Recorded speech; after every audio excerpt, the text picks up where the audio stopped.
Allah berfirman dalam Al-Quran, walau anna ahlal qura amanu, kalau penduduk suatu negeri itu beriman, wattaqau, bertakwa, lafatahna alaihim barakatin, kami akan bukakan untuk mereka barakah, bukan satu, bukan dua, bukan tiga, barakatin, barakah, minas sama, dari langit turun hujan, menumbuhkan kelapa sawit, karet, pinang, getah, wal ard, dari bumi keluar hasil alam yang tidak ada di negeri lain.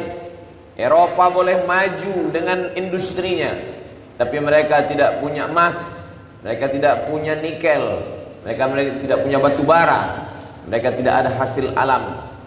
Begitulah Allah Subhanahu wa ta'ala menjanjikan. Dan Allah itu kalau sudah berjanji, kita selalu mengatakan innaka la tukhliful mi'ad, engkau tidak pernah ingkar janji ya Allah.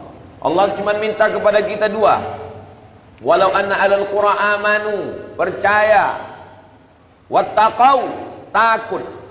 Kalau ada rasa percaya kepada Allah, setelah percaya muncul rasa takut kepada azab Allah, maka Allah berjanji la fatahna alaihim barakatin, barakah. Negeri kita ini dinamakan dengan untayan Zamrud Katulistiwa karenanya menghijau. Tongkat dan batu jadi tanaman karena suburnya. Sampai-sampai orang Belanda datang jauh menyeberangi samudra laut yang luas untuk mengambil rempah-rempah dari negeri ini. Begitulah suburnya. Dan hari ini Allah tunjukkan lagi satu kenikmatan, barakatim minas sama, dari langit, wal ard, ada barang-barang tambang yang di dalam tanah kita yang tidak ada di dalam tanah orang lain. Apakah ini semua menjadi berkah? Barakah artinya ziyadatul khair, bertambah kebaikan. Bendanya boleh sama, tapi dia bisa menjadi berkah, dia juga bisa menjadi laknat. Maka judul khutbah kita pada siang hari ini adalah antara berkah dan laknat. Kalau dia menambah kebaikan, berarti dia berkah. Tapi kalau dia hanya mengundang dosa dan murka Allah, maka dia bukan berkah, dia adalah laknat. Laknat dan berkah boleh dalam bentuk yang sama, dalam benda yang sama. Sepeda motor bisa menjadi berkah, bisa menjadi laknat. Handphone bisa menjadi berkah, bisa menjadi laknat. Kapan dia menjadi berkah? Ketika dengan handphone itu kita bisa belajar bagaimana membaca Al-Quran dari para qari-qari. Kita bisa mendengarkan tausiah dari guru-guru kita. Kita tahu arah kiblat. Kita bisa tahu bacaan salat. Sepeda motor, kalau dengan sepeda motor itu kita mudah ke masjid, mudah untuk datang ke pengajian, maka sesungguhnya saat itu dia sedang menjadi berkah. Tapi kalau dengan itu semakin mudah berbuat maksiat dan dosa, maka dia bukan berkah, dia adalah laknat. Orang mengatakan nikmat, tapi sesungguhnya dia adalah laknat. Laknat artinya ba'idun 'anir rahmah, yang membuat pemiliknya semakin jauh dari rahmat dan kasih sayang Allah Subhanahu wa ta'ala. Begitu juga dengan hasil alam kita. Batu bara, emas, perak, nikel. Apakah itu semua menjadi rahmat? Apakah itu semua menjadi berkah? Atau justru menjadi laknat? Mari kita merenung sejenak. At-tafakkur sa'ah, bertafakkur, berpikir sesaat, khairun min qiyami lailah, lebih baik daripada tahajud sepanjang malam. Karena kalau ada orang yang tahajud sepanjang malam, setelah itu dia merasa sudah layak menjadi penghuni surga. Tapi kalau orang yang berpikir sejenak, dia sadar bahwa amalnya belum seberapa dibanding dengan nikmat yang diberikan Allah Subhanahu wa ta'ala. Batu bara, emas, perak, nikel, apakah ini semua menjadi berkah atau menjadi laknat? Mari kita renungkan sejenak. Betapa banyak saudara kita yang mesti keluar dari negara ini untuk mencari sesuap makan, untuk mencari makan sekolah anak, meninggalkan istri bertahun-tahun, istri meninggalkan suami menjadi TKW, tenaga kerja wanita, Nakerwan, tenaga kerja wanita. Mereka adalah pejuang-pejuang devisa negara, rela jauh dari keluarga hanya untuk mencari makan. Tapi di tempat kita, berapa banyak orang datang untuk mencari makan, mencari nafkah, mencari rezeki justru di tempat kita. maka saat itu dia menjadi berkah. Dengan banyaknya karyawan pegawai, mereka perlu makan, tidak sempat memasak, maka muncullah rumah makan. Dengan banyaknya karyawan pegawai, ekonomi menjadi hidup, pasar, buah-buahan, ikan, para pedagang, semua menjadi berkah. Dengan banyaknya pegawai, karyawan, mereka ingin mentransfer gajinya ke kampung halaman, maka dibukalah counter transfer, maka saat itu dia menjadi berkah. Dengan banyaknya pegawai, jamaah masjid pun melimpah ruah, sholat berjamaah, pengajian, pembangunan masjid cepat, karena ramainya jamaah yang memiliki ekonomi yang mapan. Saat itu dia menjadi berkah. Tapi ketika uang banyak, hasil dari tambang itu hanya dipakai untuk minum khamar, mabuk. Kalau sudah mabuk hilang ingatan, tidak lagi dapat membedakan mana kawan dan mana lawan. Emosi meningkat, pembunuhan terjadi, maka sesungguhnya dia bukan rahmat. Dia sudah merubah menjadi laknat, ba'idun anir rahmah, jauh dari kasih sayang Allah Subhanahu wa taala. Muncul perzinahan. Kalau sudah zina merajalela, maka jangan salahkan turun azab Allah Subhanahu wa taala. Orang yang sudah melakukan perbuatan dosa, berawal dari minuman khamar. Seorang Bani Israel dijebak di antara 3 perbuatan. Dia dipaksa, apakah berzina, membunuh, atau minum khamar. Dia berpikir, kalau membunuh ini dosanya besar, menghilangkan nyawa orang. Kalau berzina ini dosanya besar, menghilangkan kehormatan orang. Nanti akan muncul anak, tidak jelas nasabnya. Maka yang paling ringan adalah minum khamar. Maka dia pilih di antara 3 perbuatan dosa, dia pun minum khamar. Ketika dia minum khamar, hilang ingatannya. Saat hilang ingatan, dia pun mulai berzina. Lalu kemudian setelah itu dia sadar, nanti perempuan ini akan mengadukan perbuatan jeleknya kepada seluruh manusia. Aibnya akan terbongkar. Kalau begitu perempuan ini mesti dibunuh, dihabisi nyawanya, dimatikan. Maka akhirnya zina dia lakukan, pembunuhan pun dia lakukan. Pintu dari segala dosa adalah khamar.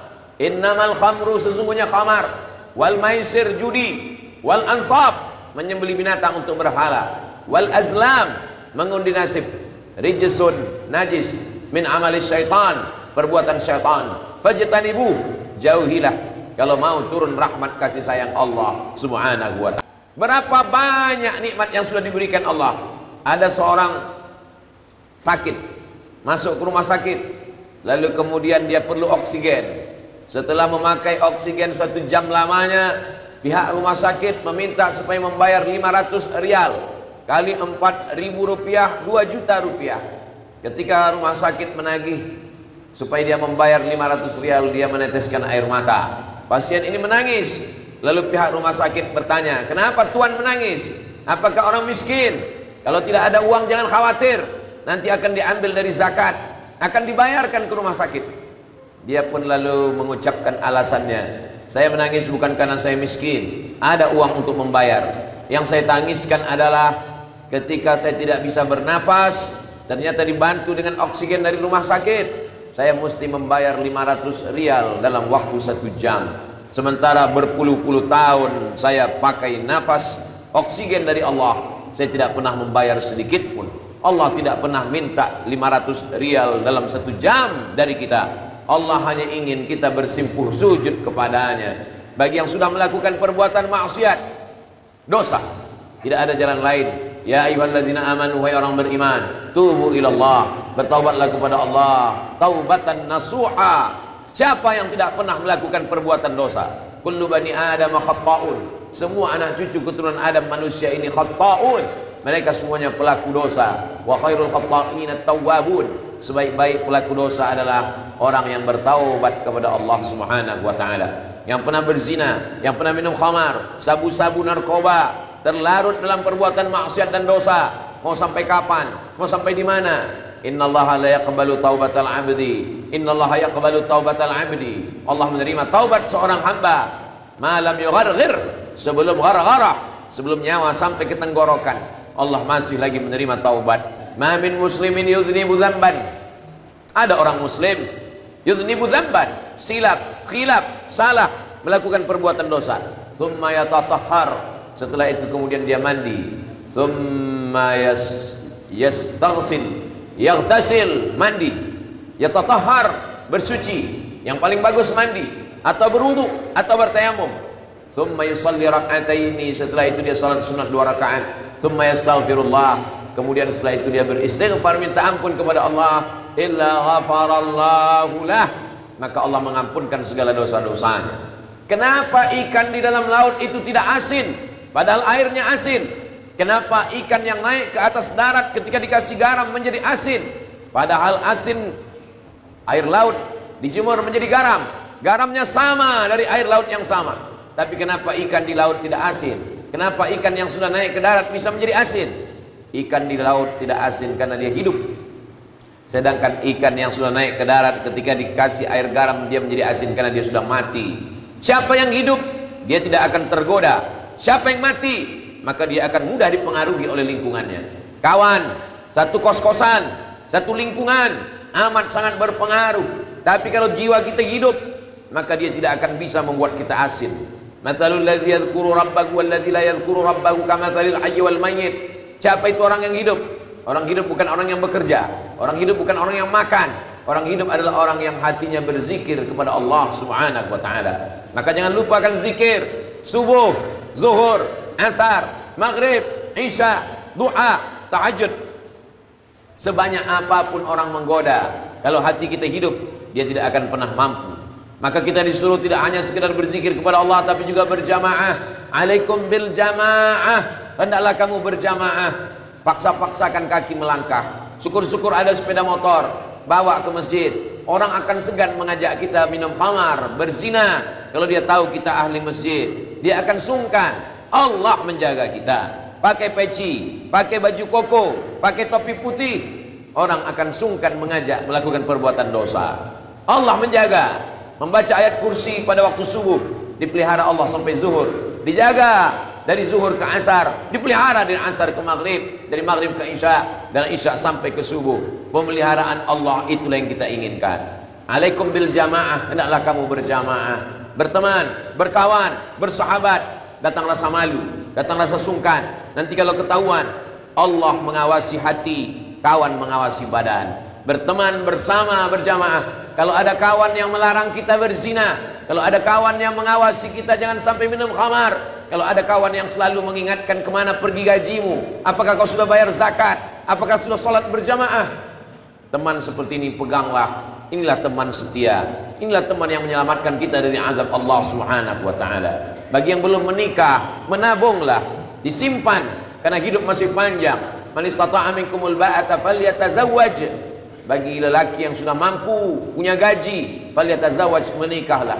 Fa innahu aghaddu lil basar, karena menikah itu menjaga pandangan. Wa ahsanu lil farj, menjaga kemaluan. Faman lam yastati', kalau tidak sanggup, fa alaihi bisawm, banyak puasa sunat, puasa Senin Kamis, puasa Nabi Daud. Fa innahu lahu wija, dia akan menjadi obat, akan menjadi penjaga. Orang yang berjamaah akan dijaga dengan jamaahnya. Maka syarat supaya kita istiqamah yang pertama adalah hijrah, taubat, meninggalkan yang haram kepada yang halal, meninggalkan yang dilarang Allah kepada yang diperintahkan Allah. Setelah kita jaga, lalu kemudian kita berjamaah, berteman, berkawan, bersahabat dengan orang baik-baik, selalu datang ke masjid berjamaah. Setelah itu lalu kemudian Allah akan berikan istiqamah dalam hati. Puncaknya hadiah terindah adalah husnul khatimah. Tidak ada gunanya amal banyak kalau tidak husnul khatimah. Itulah mengapa di antara doa kita pagi, petang, siang dan malam, Allahumma khtim lana bi husnil khatimah. Hidup tidak lama. Kalau ada yang menyangka dia berzina, dia minum khamar, dia mabuk, lalu dia katakan umur masih panjang, satu-satunya yang pasti adalah kematian. Orang yang menang belum tentu sampai usianya sampai pelantikan. Orang yang sehat belum tentu usianya sampai kepada tua. Tapi kematian yang tidak pernah ditunggu, dia pasti akan datang. Innal mautal ladzi tafirruna minhu fa innahu mulaqikum. Kematian, kamu lari dari kematian, dia pasti akan datang menemui kamu. Berapa banyak orang muda disangka akan sampai usia tua, tapi rupanya ada yang lebih cepat daripada keinginan. Itulah dia kematian. Kita mesti selalu mengingat kematian. Ketika kita bangun tidur, kita bukakan mata, alhamdulillahilladzi ahyana ba'dama amatana wa ilaihin nusur. Mungkin ini hari terakhirku, mungkin ini hari terakhirku. Jangan sampai aku mati dalam keadaan su'ul khatimah. Menelpon orang tua yang jauh di kampung halaman, mintakan doa mereka. Apa kabar ayah, apa kabar ibu? Doakan aku di perantauan. Doakan selalu istiqamah, dijaga Allah dari perbuatan maksiat dan dosa. Hubungan dengan ibu, hubungan dengan ayah, menguatkan hati kepada Allah Subhanahu wa ta'ala. Kalau belum mampu membahagiakan mereka, jangan sengsarakan mereka dengan dosa. Orang Islam tidak egois. Yang sudah selamat, dia tidak hanya selamat dirinya, selamatkan kawan. Satu kamar, satu kos-kosan, satu tempat tinggal, satu tempat bekerja. La ta'murunna bil ma'ruf, ajak orang lain berbuat baik. Wala tanhauna 'anil munkar, larang dari perbuatan dosa. Kalau hanya menyelamatkan diri sendiri, tak peduli dengan orang lain, la yushikanna yab'atsallahu 'alaikum iqaban, dikhawatirkan akan turun hukuman. Tsumma tad'unahu, ketika azab Allah datang, banjir bandang, angin puting beliung, tsunami, gempa bumi, lalu kemudian semua datang bertobat, mengangkat tangan, istighasah, minta tolong kepada Allah. Tsumma tad'unahu, kamu berdoa kepada Allah, fala yustajabu lakum, doa kamu tidak dikabulkan Allah Subhanahu wa ta'ala. Hidup adalah pilihan. Allah kasih telinga, Allah kasih mata, Allah kasih tenaga, pakai untuk mendatangkan rahmat Allah, jauhi dari perbuatan maksiat yang mendatangkan laknat Allah. Tepuk dada, tanya iman, apa yang akan saya lakukan? Wa qul i'malu, beramallah, berbuatlah, fasayarallahu amalakum, Allah yang akan melihat, wa rasuluhu, Rasulullah melihat, wal mu'minun, orang beriman. Ayah kita yang sudah meninggal, almarhumah ibu kita yang sudah mati, mereka melihat segala perbuatan kita, apa yang kita lakukan. Betapa bahagianya mereka, walaupun sudah di alam barzah, mereka melihat anaknya bekerja dengan tekun, menabung, menyimpan uang untuk persiapan masa depan, untuk membeli tanah, menanam sawit, kebun karet, untuk membuka usaha ladang dan sawah sebagai persiapan. Karena pekerjaan tak selamanya, tenaga tak selamanya ada, tak selamanya perusahaan akan memakai kita. Sampai masanya tenaga berhenti, lelah, letih, tua, lesu, maka sampai masanya ada yang kita harapkan. Ketika usia sampai, kita pun mati dalam keadaan kalimat terakhir yang keluar dari mulut kita adalah la ilaha illallah Muhammadur Rasulullah sallallahu alaihi wasallam. Isma syi'ta, hidup sesuka hatimu, fa innaka mayyit, tapi ingat kau akan mati. Yang mau berzina, yang mau minum khamar, yang mau sakau, yang mau mabuk, yang mau membunuh, isma syi'ta, hiduplah sesuka hatimu, fa innaka mayyit, tapi ingat kau akan mati. I'mal ma syi'ta, berbuatlah sesuka hatimu, fa innaka majziyun bihi, tapi ingat semua perbuatanmu akan dibalas sebesar ujung rambut, sebesar tapak kaki semut, sebesar noktah titik hitam di atas batu yang hitam di tengah malam yang kelam, akan dituntut. Faman ya'mal mithqala dzarratin khairan yarah, sebesar biji sawi akan dibalas Allah Subhanahu wa ta'ala. Habib, cintailah siapapun yang mau kau cintai, mencintai pendosa, mencintai maksiat, tapi ingat, fa innaka mufariquhu, kau akan berpisah sampai masanya, semua akan tinggal. Yang kekal abadi hanyalah illal ladzina amanu, iman, wa amilus salihati, dan amal saleh.